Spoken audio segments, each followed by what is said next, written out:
S'il te plaît, sois concentré parce qu'aujourd'hui nous allons encore apprendre beaucoup de choses. Vous savez, c'est très important de prier, d'appeler le feu, d'invoquer le feu. Mais c'est important aussi d'être plongé dans la parole et d'avoir cette connaissance. Amen. Jésus pouvait dire à Satan, l'homme ne vivra pas seulement de pain, mais de toute parole qui sort de la bouche de Dieu. Donc la parole de Dieu est une nourriture, si vous ne le saviez pas. On ne peut pas négliger la parole de Dieu. La puissance avec la parole, ça crée l'explosion. Est-ce que quelqu'un m'entend? Dis avec moi, la puissance avec la parole crée l'explosion. Dis-le. La puissance et la parole, les deux ensemble, créent l'explosion. Amen. Genèse chapitre 11. Je vais lire le premier paragraphe. Je pense qu'aujourd'hui nous allons juste lire le premier paragraphe. Si le temps nous permet, on va continuer. Toute la terre avait une seule langue et les mêmes mots. Comme ils étaient partis de l'Orient, ils trouvèrent une plaine au pays de Shinéar et ils y habitèrent. Ils se dirent l'un à l'autre, allons, faisons-nous des briques et cuisons-les au feu. Et là, cuisons-les au feu, et la brique leur servit de pierre et le petit leur servit de ciment. Ils dirent encore, allons, bâtissons-nous une ville et une tour dont le sommet touche au ciel, et faisons-nous un nom, afin que nous ne soyons pas dispersés sur la face de toute la terre. L'Éternel descendit pour voir la ville et la tour que bâtissaient les fils des hommes, et il dit, voici les hommes, ils forment un seul peuple et ont tous un même langage, une même langue. Et c'est là ce qu'ils ont entrepris. Maintenant, rien ne les empêcherait de faire tout ce qu'ils auraient projeté. Allons, descendons et confondons leur langage, afin qu'ils n'entendent plus la langue les uns des autres. Waouh! Et l'Éternel les dispersa loin de là, sur la face de toute la terre, et ils cessèrent de bâtir la ville. C'est pourquoi on l'appela du nom de Babel, c'est-à-dire la ville, on l'appela du nom de Babel. Car c'est là que l'Éternel confondit le langage de toute la terre, et c'est de là que l'Éternel les dispersa sur la face de toute la terre. Wow. Si tu es là, balance la main comme ça. Balance la main encore.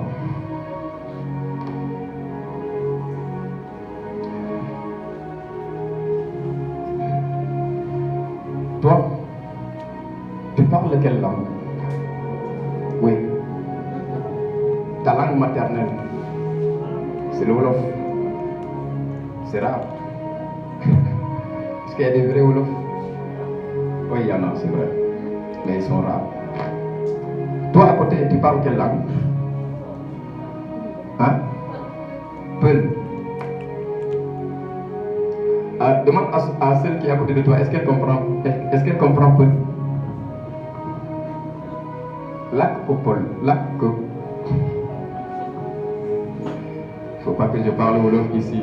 Regardez, vous avez même vu le problème. Moi-même, je n'arrive pas à parler Wolof. Regardez, on va étudier quelque chose ici aujourd'hui. Il faut essayer de lui parler Paul. Tu comprends Paul? Un peu. Toi, tu parles quelle langue? Diola. Essaye de lui parler en Diola. Doudou Kane. C'est ça, non? Kassouma.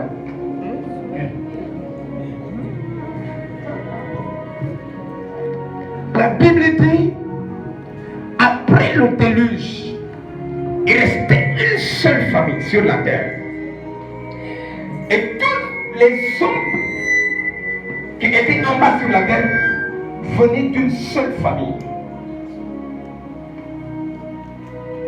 Tous les habitants de la terre venaient d'un seul homme. Et ils avaient une seule langue. C'est-à-dire qu'il n'y avait pas cette différence qu'il y a aujourd'hui.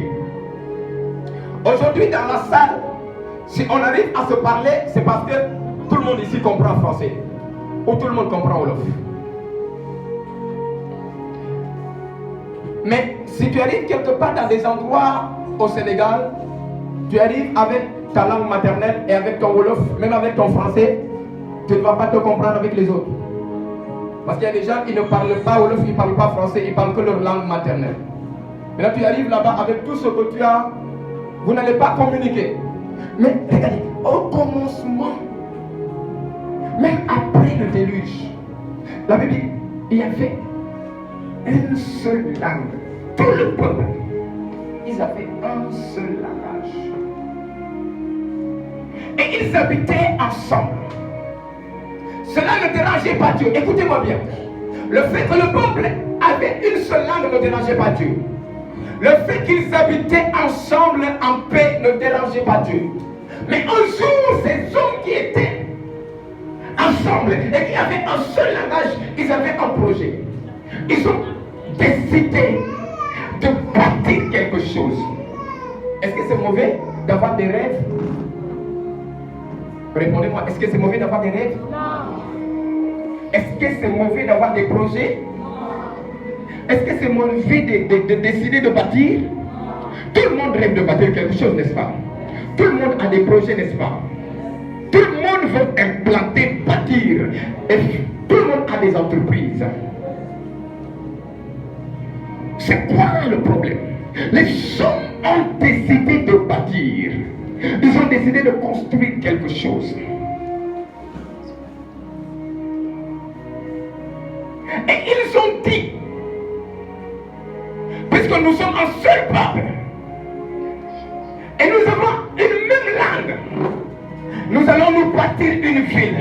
Nous avons la force, nous avons la capacité, nous avons l'intelligence, nous avons les compétences et nous avons les moyens. Qu'est-ce qui peut nous empêcher de bâtir une ville? Quelquefois, les gens ont besoin de bâtir quelque chose, ils n'ont pas les moyens. Il y a des gens qui ont besoin de faire quelque chose, ils n'ont pas les capacités. Ils n'ont pas la connaissance, les compétences qu'il faut. Eux, ils avaient tout à leur portée. Ils communiquaient bien. Et ils avaient tous les moyens nécessaires pour bâtir. Ils ont décidé de bâtir.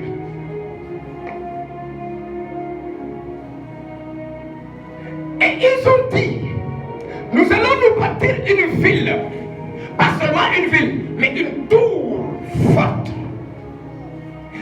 Pas seulement une tour forte, mais une tour dont le sommet va toucher le ciel. Mais ils ne se sont pas arrêtés là. Mais pour que nous puissions nous faire un nom. Est-ce que vous m'écoutez? Ils voulaient bâtir une tour. Et ils voulaient que la tour puisse toucher le ciel. Jusque-là, ce n'était pas compliqué, ce n'était pas grave. Mais leur dernier rêve, c'était de se faire un nom en bâtissant cette tour, en bâtissant cette ville. Afin que nous soyons grands, afin que nous puissions nous faire un nom, afin qu'on parle de nous, afin qu'on soit important aux yeux des autres.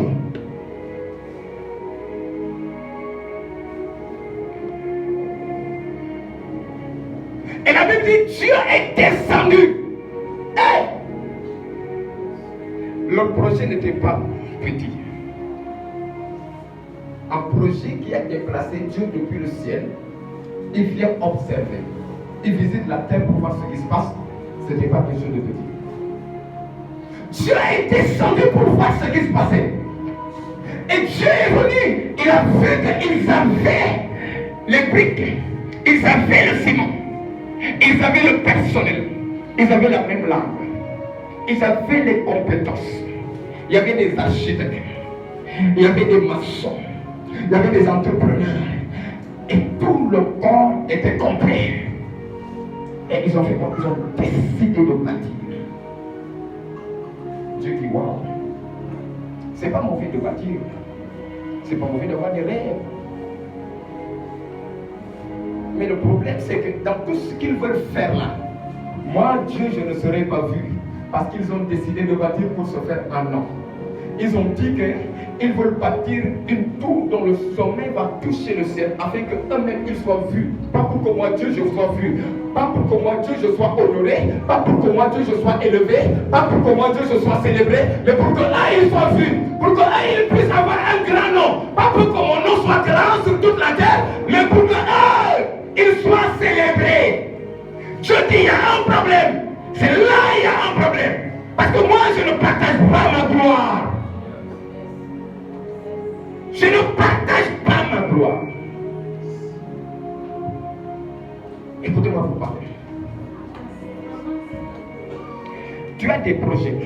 Avoir des projets n'est pas mauvais. Mais est-ce que dans tes projets, Dieu sera glorifié?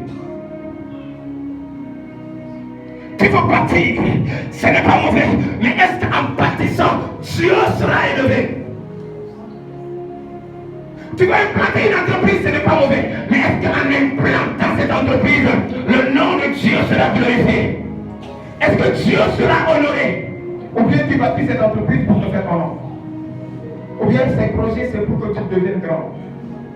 C'est pour qu'on parle de toi. C'est pour que tu sois élevé. Oh, la beaucoup de gens, ils ont des rêves. Ils sont des visionnaires. Quand tu t'assois avec un et qui te parle, tu vas te dire waouh. Mais cette fille, elle vient d'où? Cet homme, cette femme.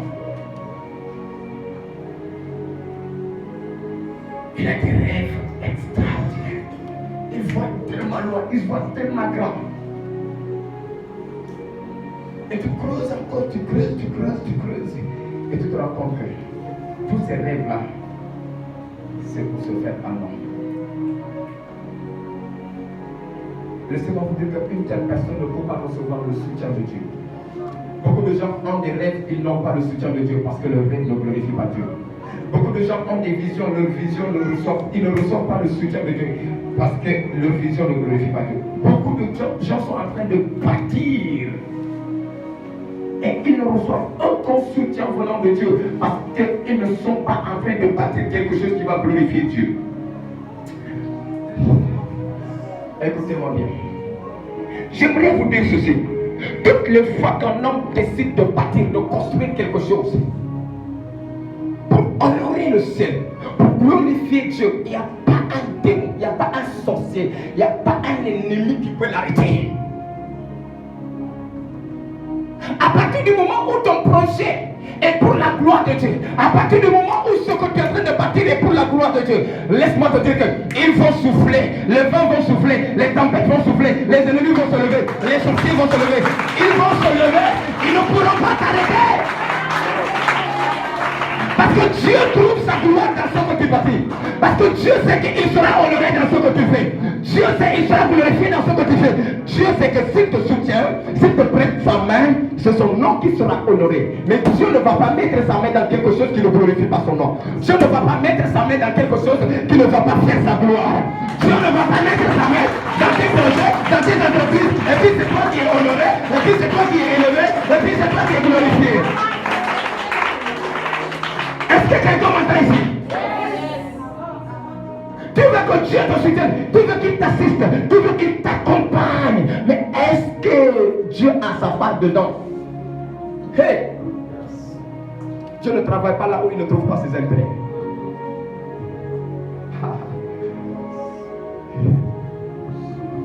Ah oui, ça vous devez le comprendre. Dieu ne travaille pas, il ne dépense pas son énergie là où il ne voit pas ses intérêts.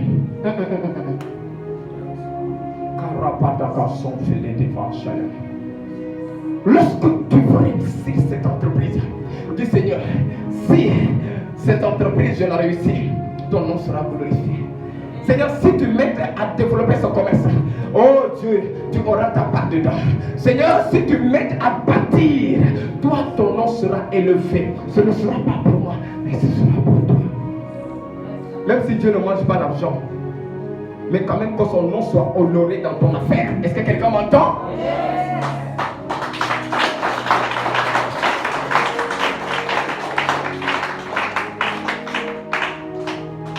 Le problème de beaucoup de personnes, c'est ça. Ils sont bloqués, c'est eux-mêmes qui bloquent leur propre vie. Parce qu'ils veulent que Dieu les soutienne.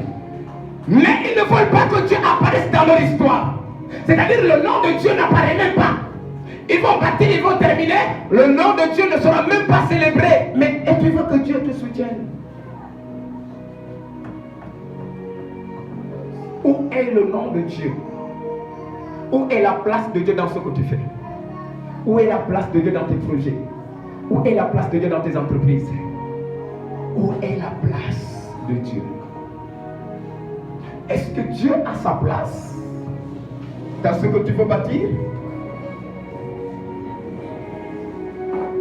Laisse-moi te dire que personne ne pourra t'arrêter. Si Dieu a sa place dans ce que tu veux bâtir, personne ne t'arrêtera.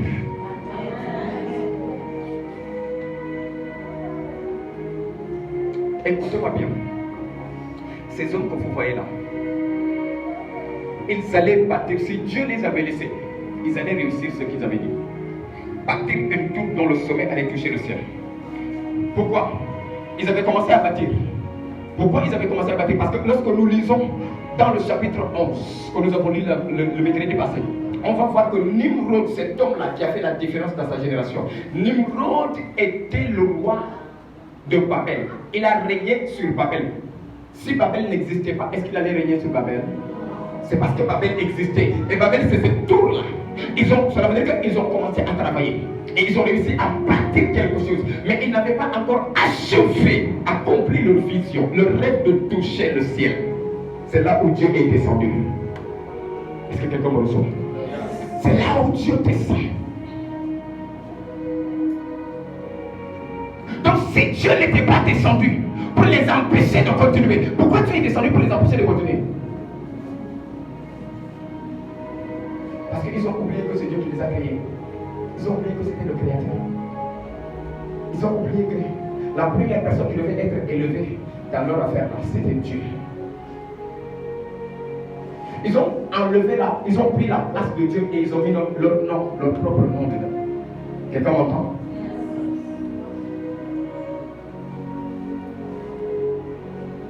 Regarde, quelquefois, tu as tout ce qu'il faut pour bâtir. Rien ne te manque. L'intelligence est là. Les compétences sont là. Les moyens sont là. Pourquoi tu ne peux pas bâtir? Tu dois te poser la question, savoir pourquoi malgré tout ce que je possède, tout ce qui est à ma disposition, j'arrive pas à bâtir. J'arrive pas à réaliser ce projet. J'arrive pas à implanter cette entreprise. Il y a un problème. C'est que Dieu n'est pas avec toi. Est-ce que vous savez que même lorsque vous savez tout ce que vous voulez, c'est-à-dire tout le nécessaire que vous pensez, et que Dieu n'est pas avec vous, avec ce nécessaire que vous avez, vous ne pouvez pas arriver à destination. Je n'ai pas dit que vous ne pouvez pas commencer quelque chose, mais vous n'allez pas arriver à destination.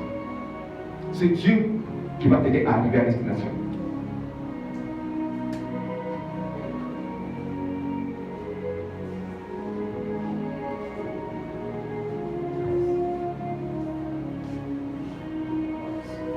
Nous allons nous bâtir une ville dont le sommet touche le ciel. Vous osez même parler du ciel de Dieu sans mettre le nom de Dieu dans votre affaire. C'est-à-dire c'était des hommes orgueilleux, c'était des hommes qui il voulaient s'afficher sur toute la terre. Laissez-moi vous dire que ce n'est pas parce qu'un bâtiment est grand que Dieu est dedans. Vous n'avez pas compris. C'est pas parce qu'il y a une entreprise est grande que Dieu est dedans.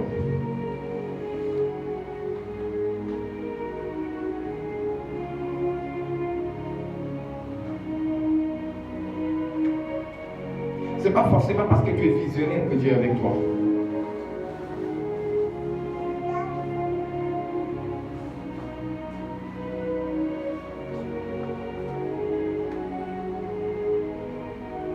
Et lorsqu'un homme décide de bâtir quelque chose pour se faire un homme, son premier ennemi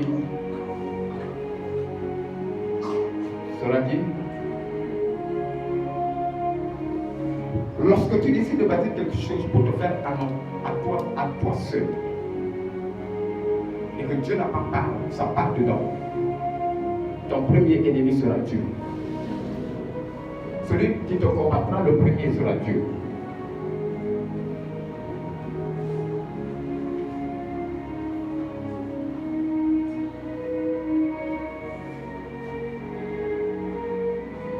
Aujourd'hui, des entreprises qui sont bâties sans Dieu, des projets sans Dieu, même des ministères sans Dieu.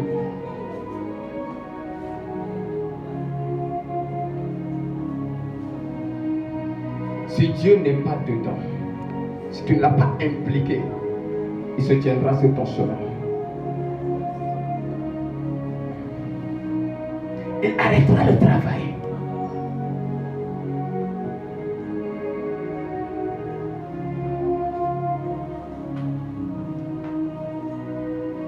Est-ce que Dieu sera glorifié dans ton affaire? Écoutez-moi attentivement. Si cette affaire que tu commences, Dieu a sa place dedans, tu vas réussir. Je n'ai pas besoin d'avoir des visions pour vous dire. Je n'ai pas besoin de recevoir des révélations pour prophétiser. Je m'appuie sur la parole de Dieu. Si Dieu a sa place dans ton affaire, tu réussiras. Regardez, lorsque Dieu est venu voir ces hommes-là,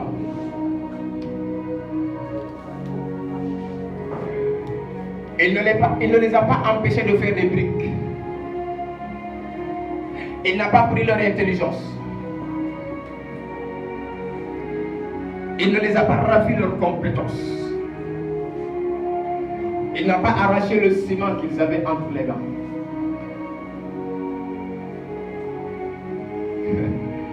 Qu'est-ce que Dieu va faire? Il va les confondre. Il va faire de telle sorte qu'ils ne puissent plus communiquer. Il va confondre leur langage.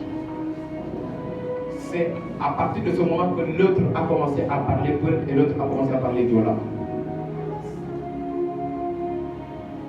Parce que Dieu a compris qu'il savait tout le nécessaire pour bâtir et réussir. Maintenant, si je leur laisse communiquer, ils vont y arriver.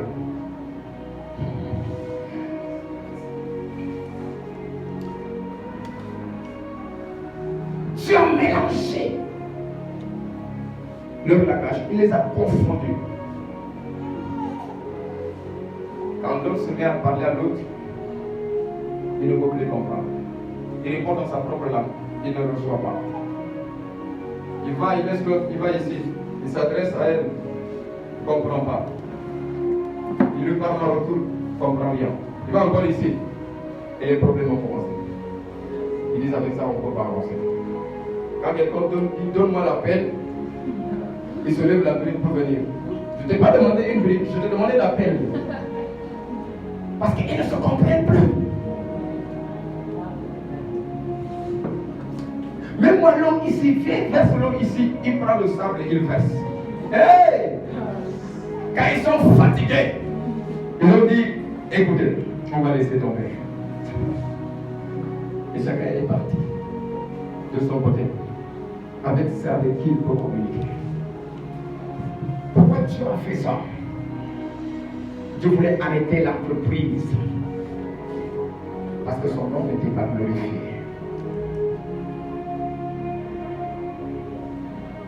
Je voulais arrêter le projet.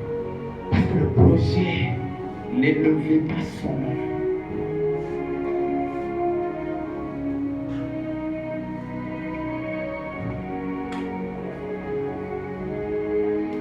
Si cette relation ne vient pas de Dieu, il va confondre votre langage. Je suis en train de parler à quelqu'un ici. Est-ce que quelqu'un me reçoit? J'ai prévu ça. Si cette relation ne vient pas de Dieu, avant que vous arriviez au mariage, Dieu va confondre votre langage.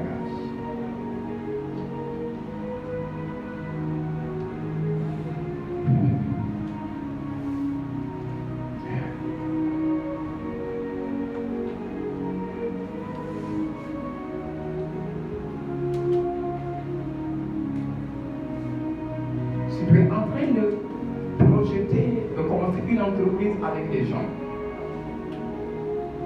Ça peut même être une entreprise familiale. Si ça ne vient pas de Dieu, il va confondre votre langage.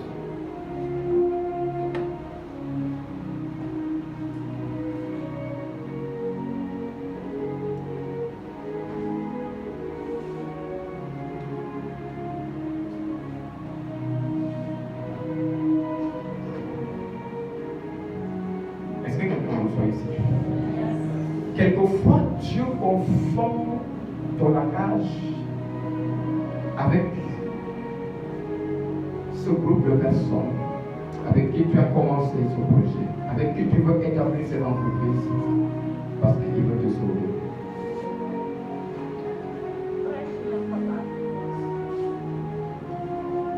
Quelquefois, tu as un ami intime à toi. Vous avez même étudié ensemble. Vous avez fait le primaire ensemble. Vous avez fait le lycée ensemble. Vous avez été à l'université ensemble. Dieu voit que cet ami peut être un danger pour ton avenir. Il va confondre votre langage. Est-ce que vous me recevez?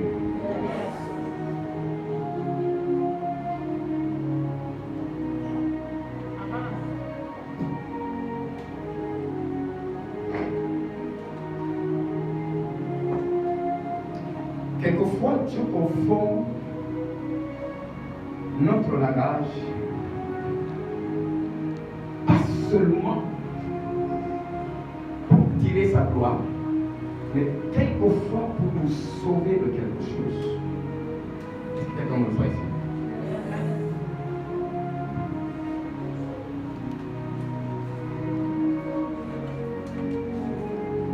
Parce que si Babel était bâti, même si Babel était bâti, ils avaient réussi à bâtir la ville là et que Dieu n'était pas dedans, c'est la mort qui allait régner. Est-ce que vous m'entendez? C'est la maladie qui allait régner. Les malédictions allaient régner. Les démons allaient régner. Les sorciers allaient régner.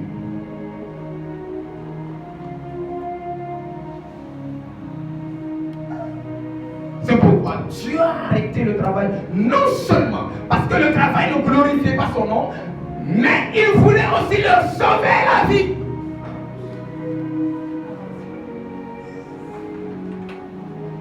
Regardez.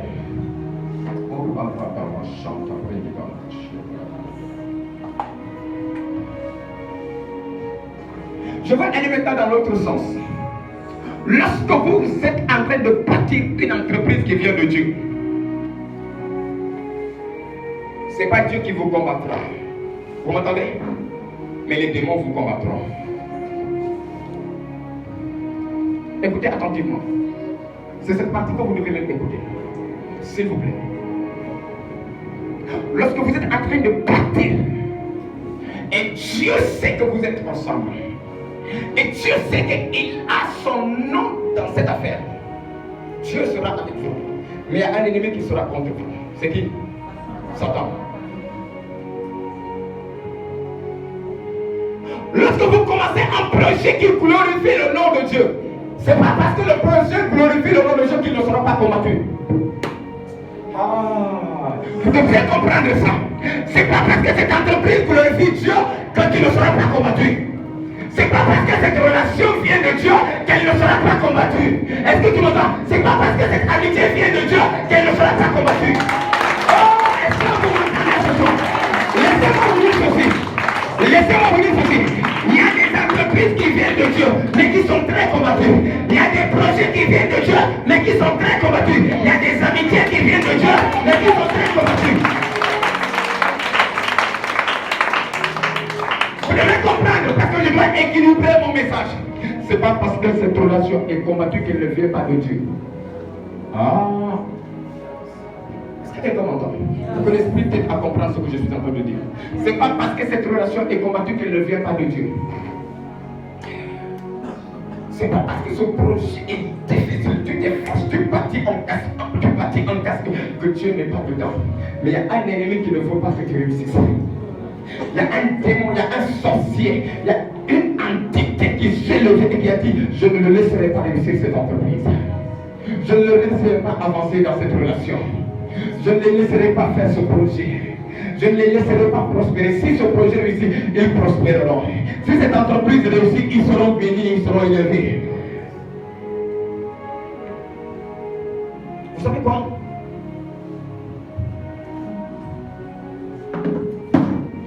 Vous savez quoi? Le diable, c'est un grand tricheur.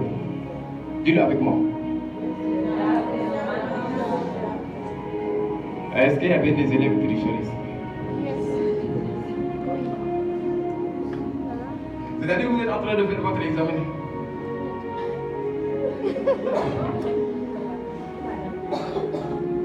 Ou bien il attend, il fait semblant d'avoir mal au dos et il fait comme ça.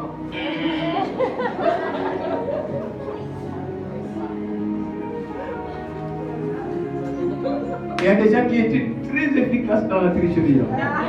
Ils avaient la technique, même les méthodes.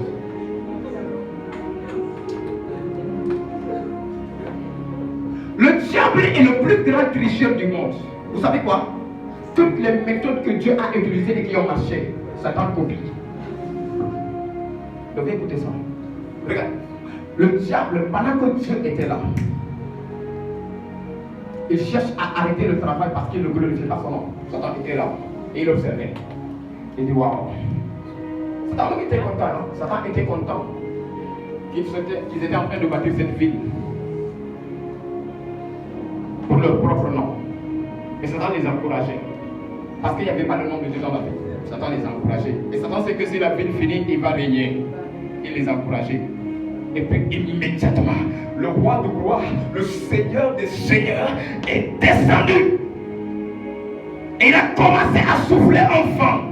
Et le langage a changé. Il ne pouvait plus se parler. Et Satan était là.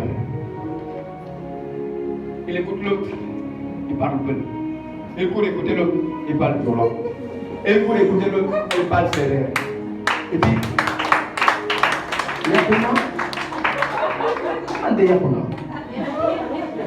je suis fini. Moi, je voulais qu'il termine puisque je puisse régner.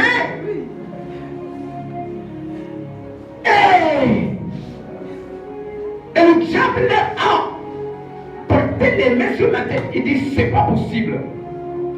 Moi, je pensais que c'était déjà fini. Et regardez, il prend son carnet, il note. Il dit: ça, c'est une bonne méthode. Moi aussi, je pourrais utiliser ça un jour. Ah. Et c'est la même méthode que le diable utilise aujourd'hui contre beaucoup de personnes. C'est la même méthode que le diable utilise pour détruire beaucoup de relations. C'est la même méthode que le diable utilise pour arrêter beaucoup d'entreprises, pour bloquer beaucoup de projets. Il vient confondre les langages.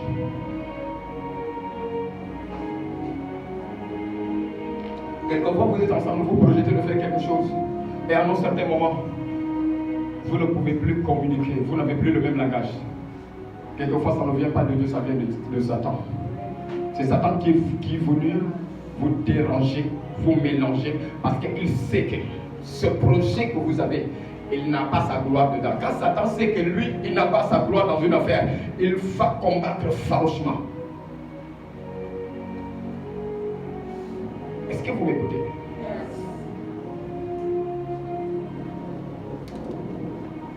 Satan sait que toi là, avec ton mari, vous allez faire des enfants présidents, vous allez faire des enfants ministres, vous allez faire des enfants députés.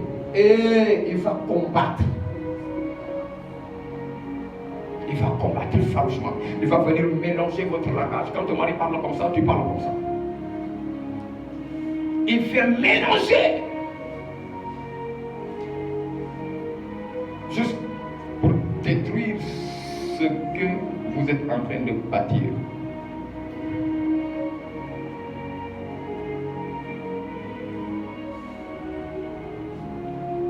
Tu es ami avec quelqu'un qui doit être une grande bénédiction pour toi demain. Satan est fier. Il se souvient toujours de cette méthode. Parce qu'il était là quand ça se passait. Et il a observé. Et il a bien noté. Et il sait quand est-ce qu'il faut utiliser ça.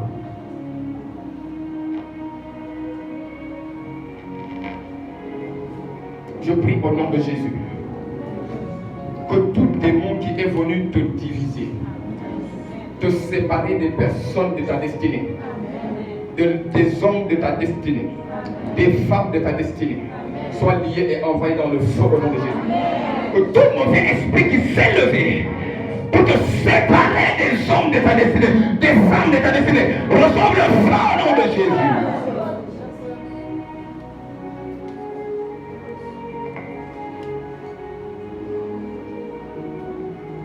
C'est après maintenant quelques temps que tu vas te rendre compte que Satan a cassé quelque chose. Celui qui a confondu mon langage avec cette personne, ce n'était pas Dieu, c'est Satan. En ce moment-là, s'il était avec moi, s'il était avec moi, je serais très loin. Est-ce que vous m'entendez?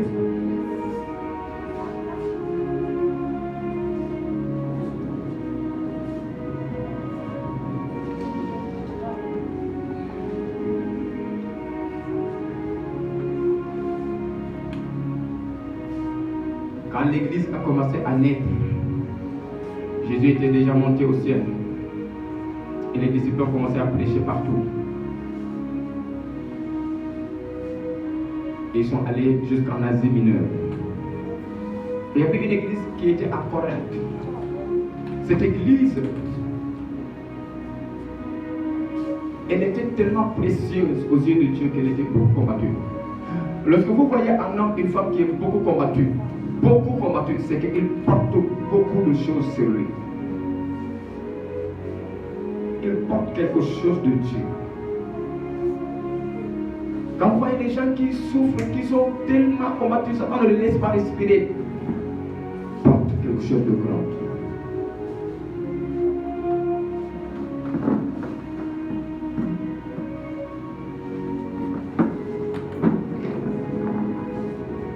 Il transporte des choses, des grâces qui peuvent sauver la destinée de toute une famille, de toute une nation. L'église de Corinthe était une église potentielle. Il y avait des hommes remplis de l'esprit, il y avait des hommes oints par Dieu. Et Satan est venu. Imaginez entre Genèse et le Nouveau Testament, entre le temps de Noé et le temps des apôtres, une très grande distance. Mais Satan n'avait pas oublié la méthode. Et jusqu'aujourd'hui, il n'a pas oublié la méthode.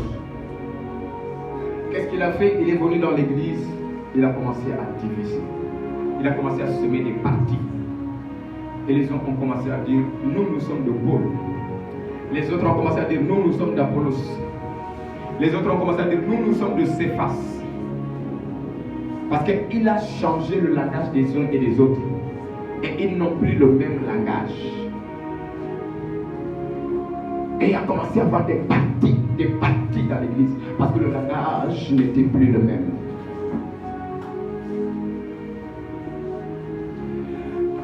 Et lorsque je vois toutes les communautés aujourd'hui dans le monde, il y a cet esprit de Satan qui travaille comme ça.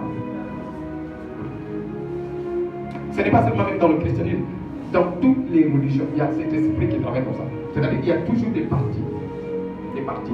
Pas seulement dans les religions, même dans les associations, dans la nation, même dans la nation, il y a toujours des divisions. Aujourd'hui, quand on va dans la politique, il y a beaucoup de divisions. Beaucoup. Les uns disent nous sommes de tel, les autres disent nous sommes de tel, nous sommes de tel, nous sommes de tel. Dieu n'est pas dans ça. Regardez, aujourd'hui, je vais vous dire la vérité. Aujourd'hui, cette personne qui utilise plus cette méthode, c'est Satan. C'est Dieu qui l'a utilisé pour la première fois pour régler un problème, pour empêcher à la mort de frapper, pour empêcher à la malédiction d'entrer. Mais aujourd'hui, c'est Satan qui l'utilise maintenant pour faire entrer la malédiction. C'est Satan qui utilise maintenant pour faire entrer la mort. Pour affaiblir. Parce que lorsque nous ne sommes plus unis, nous devenons faibles. Est-ce que vous m'entendez? Lorsqu'on ne parle plus le même langage, on ne peut plus marcher ensemble.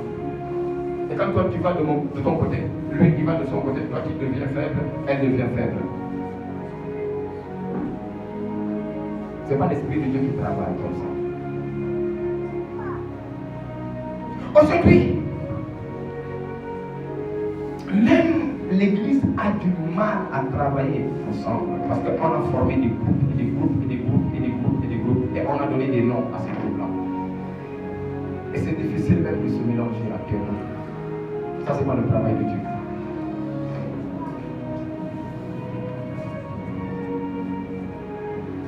C'est difficile même de collaborer ensemble. C'est difficile de marcher ensemble. C'est difficile d'aller ensemble.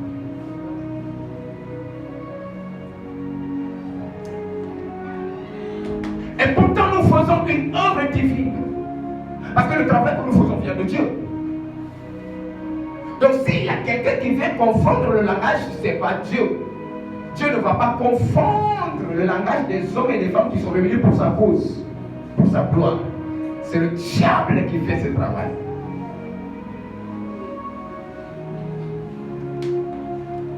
Tellement que Dieu apporte l'unité dans l'église et dans la nation. Que Dieu apporte l'unité dans ce pays. Que tout esprit de division reçoive le feu au nom de Jésus. Et c'est comme ça qu'il a commencé à affaiblir l'église de Corinthe. Parce qu'il y avait beaucoup de groupes. Et les uns ne s'entendaient plus avec les autres. Les autres ne s'entendaient plus avec les autres. Et puis c'est devenu mélangé. Que cet esprit soit lié et envoyé dans le feu au nom de Jésus.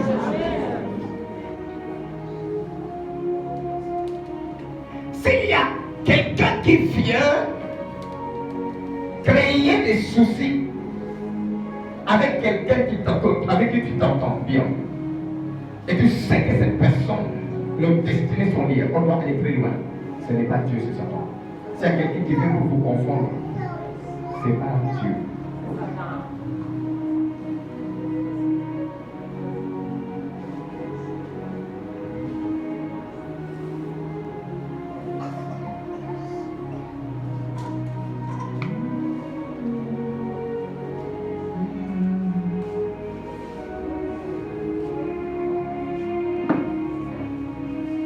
Lève la main droite vers le ciel. Dis Seigneur, donne-moi de garder le même langage avec les hommes de ma destinée. Donne-moi de garder le même langage avec les femmes de ma destinée. Dis Seigneur, toute personne qui est liée à ma destinée, ma prière ce soir, et que tu me donnes de garder le même langage avec lui. Que tout démon qui vient créer un problème de communication entre nous soient liés par le feu. Au nom de Jésus. Lève-toi sur tes pieds. Tu dois prier maintenant pour ça.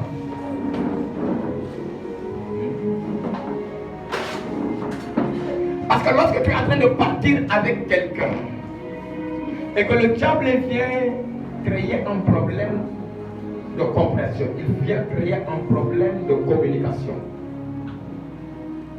cela veut dire que vous devez aller loin. Cela veut dire que ce que vous êtes en train de bâtir n'est pas quelque chose de petit. Cela veut dire que vous êtes en train de bâtir quelque chose qui est capable de changer des vies et des nations. Est-ce que vous m'entendez? Lorsque vous êtes en train de bâtir et que vous voyez la manière dont les démons s'acharnent contre votre entreprise, contre ce que vous bâtissez, il faut savoir qu'il y a quelque chose dedans. Satan ne combat pas n'importe quoi, rien. Satan sait ce qu'il combat. Il ne dépense pas son énergie en vain. Il ne dépense pas son énergie dans le vide. Vous pensez que Satan va dépenser son énergie dans des petites choses et puis du coup il va voir quelque chose qui est en train de se lever, il n'aura plus l'énergie pour agir. Non. Lui, c'est quelqu'un qui économise son énergie pour les choses qui sont importantes.